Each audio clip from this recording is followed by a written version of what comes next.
So let's start with today's phodnicha bhaat. Now here I have 1 tablespoon of oil that I'm going to be heating up in a pan. Once our oil is nice and hot, we're going to add half a teaspoon of mustard seeds or mohori or rye as it's called. Let the mustard seeds splutter a bit. Your flame should be from low to medium. Once it splutters, we're going to add half a teaspoon of cumin seeds or jeera. Then we're going to add 1 green chili that we've cut into small pieces. Now I like to work with the light green chilies because they're not very spicy. Once the chilies fry well, we're going to add half a teaspoon of asafoetida or hinga, followed by half a teaspoon of turmeric powder or haldi. Now you're going to fry all of this really well, and we're going to add 1 medium onion which we have chopped fine. So mix all of this really well together. This is our phodni or bagar. Now phodnicha bhaat is basically, if you have some leftover rice, you can make this. That's why it's called phodnicha bhaat. Phodni means a bagar, and you're putting the bhaat or the rice into the bagar. So here I have 1 cup of cooked rice. It's leftover rice from the previous night. You can also cook rice specially for this dish if you want to have phodnicha bhaat. But it always tastes better with the previous days or the previous night's rice. So now I've added the rice. I'm just going to mix everything really well. Now we just have to cover and cook this for about a minute on a low to medium heat. Now the rice, everything, the phodni, everything has come together. So just give it a good stir.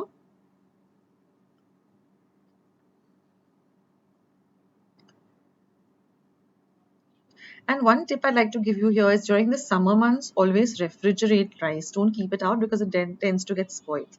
Now you add some salt to taste and again mix everything well. So if rice becomes very sticky, the word in Marathi is liblibit, you need to discard that rice because it's not very good. It will give you a stomach upset. So during the summer months, always refrigerate your rice. So then the rice is all ready. All I have to do is just garnish it with some lovely coriander, and our lovely phodnicha bhaat is all ready to eat.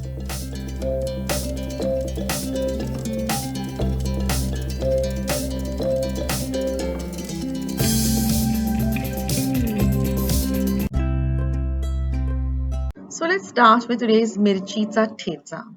Now over here I have 15 green chilies. I've taken the light green chilies. This is 10 cloves of garlic and 2 inches of ginger. For those of you who don't know what this is, the thecha, I'll explain it to you as we go along with the recipe. Now here I have about 1/4 cup of roasted peanut powder and 1/4 cup of 2 tablespoons of amchur powder. This is 1 tablespoon of coriander powder, 1 teaspoon of pepper, salt to taste, and 1 teaspoon of cumin powder. And I have half a cup of fresh coriander. Now we're going to start by grinding the green chilies, the garlic, and the ginger. Now thecha basically is a kind of a chutney which can be had over a period of time. It can be kept refrigerated. It has a long shelf life. So now we're going to grind this to a very fine paste like this. So this is our paste ready. Now I'm going to heat about 4 tablespoons of oil. It's like a pickle come a chutney which has a very long shelf life and it tastes amazing with anything. Now we're going to add this to the hot oil. Fry this for a very long time till it changes color. It becomes from a lighter fluorescent green color to a little darker olive green color. Now we're going to add the salt and all of our powder masalas. That is the pepper, the coriander, the cumin. Mix everything really well together.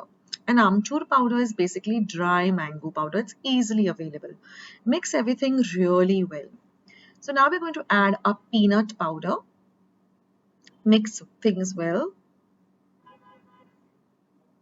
And this is like a pickle. It goes well with anything like a pulao or a khichdi, jeera rice, anything. So add this amchur powder. You can have it even with plain chapatis or puris. Even you can make a sandwich with just a little bit of butter and this chutney. So fry everything well. Scrape the sides of the bowl till everything leaves the sides of the bowl and comes together. And now all you have to do is just add the lovely fresh kothambir, turn off the heat, and your lovely mirchi thecha or green chili chutney is all ready to enjoy.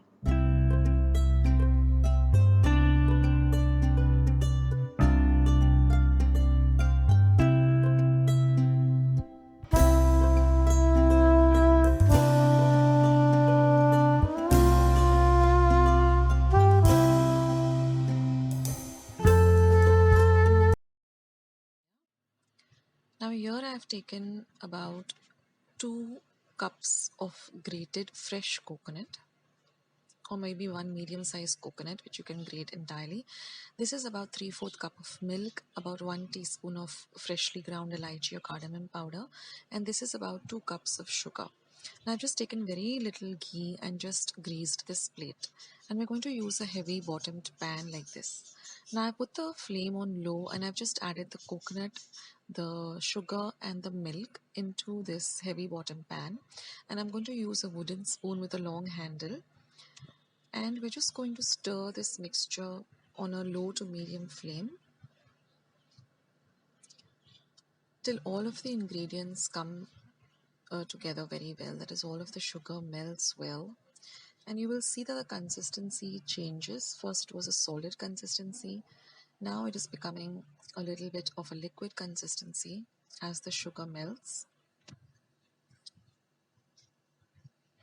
and then it just starts to thicken up.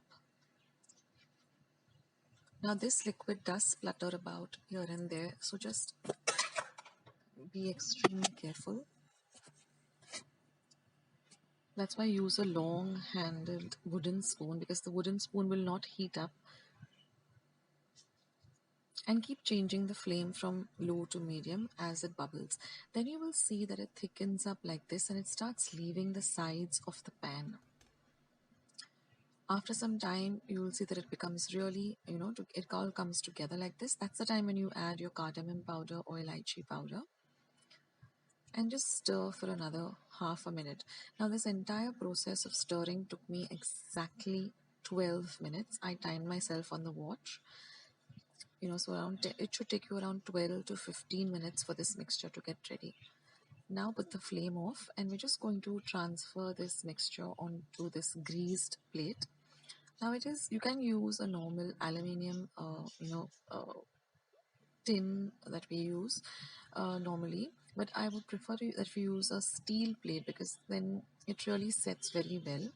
So if you have a small steel plate like this, just grease it with a very little bit of toop or ghee, or if you don't have ghee you can use even butter, but very little. Don't put too much, just about a drop of ghee. And then just take a vati like this, just put a little bit of ghee or butter on the top of the vati like this, and then just smoothen out the top of this vadi. Now this plate should have at least an inch of thickness, because we want the vadis to be nice and big and thick. We don't want them to be very tiny and small. So even if you have an aluminium tray, you can use that too. Just press it down with the vati, because the mixture is very hot, so don't try to do it with your hands. This will give it a very nice even texture. And then when the mixture is hot itself, just cut them into a desired shape. Now I like the square shape. And also if you want to add some color to this, so just before you add the cardamom powder, just add your food color. But I like it plain and white like this. It really looks very nice. And now we're going to let this sit for at least an hour. You can refrigerate it. I just kept it outside for about an hour to set, covered it and kept it outside. And then you just lift up each of the pieces carefully, and you get these beautiful vadis. And they harden up also pretty fast, but they're still soft, yet firm. They don't fall apart, or they don't have that barfi texture. They have a very different texture, so you need to try this out, friends, if you haven't already. Friends, let's see today's lovely tomato omelette recipe, which is completely veg. So now I've taken a bowl. To the bowl, I'm going to add 1 cup of chickpea flour or besan and 1/4 cup of rice flour. Now I'm going to add salt to taste and mix the 3 dry ingredients really well together. Next, I'm going to be adding about 2 tablespoons of dahi. I will leave a link to how I make the dahi at home. You can also use ready-made dahi. Now I'm going to add about 1/4 cup of water and just whisk it all well together. Now I'm going to add about 2 more tablespoons and again whisk it. So we want a thick batter. We don't want a very runny dosa kind of batter, but we want a thick pancake kind of batter or ghavan kind of batter. Now next I'm going to add 1 teaspoon of cumin seeds or jeera from my spice box. Next I'm going to add half a teaspoon of ajwain or ova, 1 teaspoon of red chili powder, and half a teaspoon of turmeric or haldi powder, and half a teaspoon of asafoetida or hing. Now whisk all of this really well together. Again, I'm going to add about just a quarter cup of water and again mix all the ingredients into the batter. Again, I'm going to add about 2 tablespoons of water. Basically, I'm looking for a thick pancake batter consistency. Now I'm going to add half a teaspoon of baking soda and about 1 tablespoon of oil and mix all of this really nicely together. Now keep your pan heating up if you're using an iron thick pan. And now I'm going to add 1 green chili that I've cut fine, 1 small onion that I've chopped fine. And since this is a tomato omelette, so I'm going to add 2 medium-sized tomatoes which I've chopped fine. I'm going to add also a quarter cup of fresh coriander that I've chopped and now mix everything well. Now if you're using a non-stick pan, you can heat it up just about 2 minutes before you start. But if you're using a heavy iron pan like the one I'm using, my dosa pan basically, I'm going to add about 2 tablespoons of the batter and I'm going to spread it out, not very thin, not very thick, just like a pancake or a ghavan.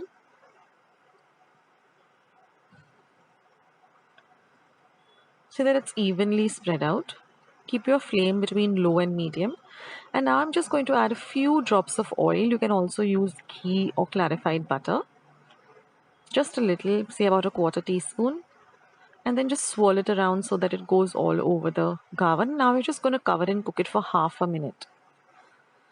After half a minute, just loosen the edges. And then just flip it onto the other side and fry the other side as well. Now we're just going to fry it for about half a minute on this side.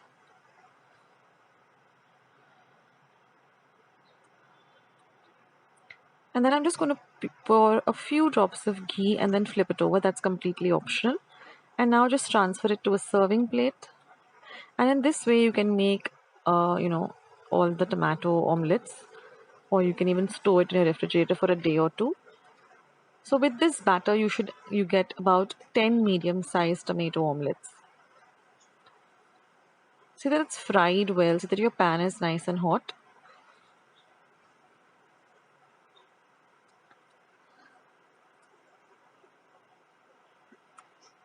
And cover and cook it just for about half a minute. And you'll see that the edges become golden brown in color. That's the time you loosen it, flip it over. Just fry it for a little while on the other side too. So it will look like this on the top of the ghavan or the tomato omelette rather. And this is the other side. And serve this with some ketchup or green chutney. This is a great snack item or a breakfast item and it gets ready also very quickly. So do try out this recipe and I'll catch you in my next video. This is Akshata signing off. Bye.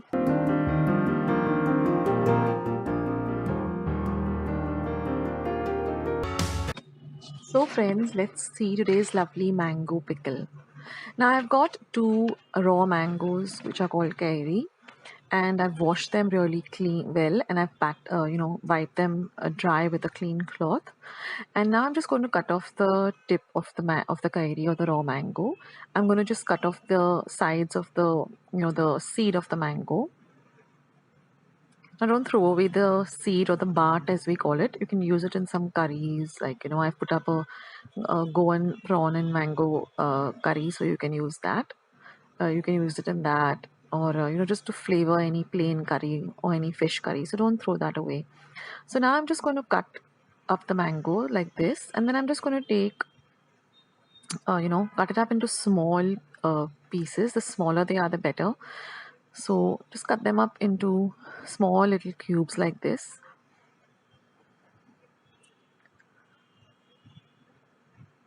Use a sharp serrated knife if possible, that makes the work really easy. And then just keep them away in a bowl. I have just put a napkin, kitchen napkin to my bowl because I don't want the bowl to get stained. Now I'm going to take like 3 or 4 handfuls of salt, and we are going to just put a lot of salt, so 3 or 4 handfuls of salt into this raw mango, and then we're just going to mix it up really well. Now you can use rock salt also, or you can just use normal table salt, iodized salt, and just mix it up really well. So what this will do is it will let all the the water that is there, the water content, to come out. So we're just going to put the lid on it, and we're going to let this sit for at least 7 to 8 hours, and then you will see that the color of the raw mango has changed and there's so much of water that's come out, but we still need to get all the water out. So I'm just going to put a little bit of I've taken a colander, a small colander, put it on top of another vessel, and I'm just going to put a heavy so this is already the water that's there in it. I'm just going to press it down like this, just squeeze out as much water as you can. And then I'm going to put a lid on it like this, and I'm going to put a heavy weight, so you can use any mortar, pestle, or any kind of weight like a grinding stone, a small whatever stuff you have, and just keep it for another 8 to 10 hours. And when you take it out, you will see that there's so much of liquid that's come out of it, and we don't want the liquid, because if you take off the liquid, then the pickle has a longer shelf life. So we want to take off all the water from the raw mango. Now the other ingredients are 4 large cloves of garlic, which I've thinly sliced, 2 light green chilies thinly sliced, some few curry leaves, about 7 or 8 curry leaves, and this is half a teaspoon of fenugreek or methi seeds, half a teaspoon of mustard seeds, 3/4 of a teaspoon of asafoetida or hinga, 3/4 of a teaspoon of red chili powder, and half a teaspoon of Kashmiri red chili powder. So now I've just taken a small pan, and I'm going to dry roast this fenugreek or methi seeds just for a few seconds, or maybe half a minute or so, till you get the aroma of the fenugreek or the methi. So roast it on a low to medium flame, and once that is done, you're just going to grind it either in a mixer or on a mortar and pestle like this,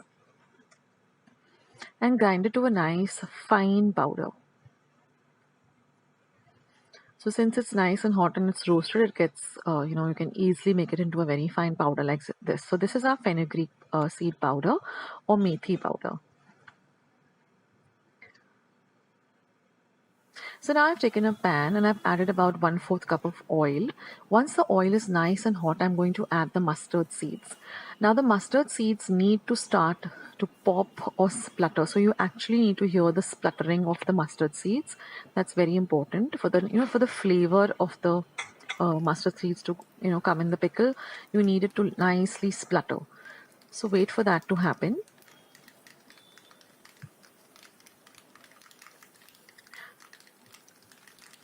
So that should take you about half a minute or so on a low to medium heat. Let them nicely crackle. Now once they crackle, you add your garlic.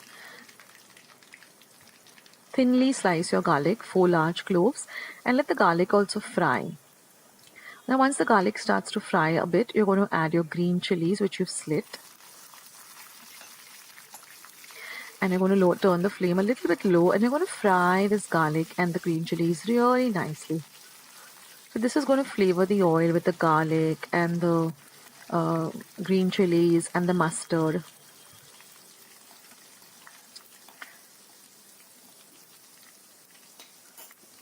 Now we're going to lower the heat to the lowest point possible, and now we're going to add all the powder masala. So first I'm going to start with the asafoetida or the hinga. Then I'm going to add the curry leaves. I've just chopped the curry leaves, but you can keep them whole also. Let the curry leaves crackle nicely and get fried nicely and become nice and crispy. Then we're going to add the methi powder or the fenugreek powder that we just ground. We're going to add the red chili powder. We're going to add the red Kashmiri chili powder. Now, the Kashmiri chili powder gives a lovely color to this pickle. Now mix everything well. And now you're going to add the mangoes or the kairi, the pieces. And now you're going to mix everything really well. Now remember, your flame should be very low at this point, and hardly for about, not even a half a minute, just for like a few seconds, you're going to fry the mango in the mixture in the oil, and then you're going to turn off the heat completely. And then now we're just going to let the mixture cool down to room temperature. Now you can add a little bit of salt after tasting it, just to see whether how much salt you require. And now let the mixture completely cool down to room temperature. It's still bubbling because of the heat. And then you're just going to transfer it to a nice clean glass bottle. And we're going to keep it aside for 2 or 3 days, so that it nicely matures and everything comes together, and then you can enjoy this mango pickle. So do try out this recipe, guys, and do let me know how you like it. I'll catch you in my next video soon. Bye. Friends, I hope you liked today's recipe as well as today's video, and if you would like to see more videos like this, then don't forget to leave this video a big thumbs up. Also, by clicking the thumbs up icon. Also, don't forget to subscribe to my channel and become a part of Akshata's recipes. Once you have subscribed, there is a small little bell icon that will pop up, so just click on that. That way, whenever I put up a new recipe or a new video, you'll get a message for the same. So on that note, I'll say bye, and I'll catch you in my next video sooner than you think. This is Akshata saying bye. Take care, stay healthy, stay fit, be kind and loving to one another. So till we meet again, bye.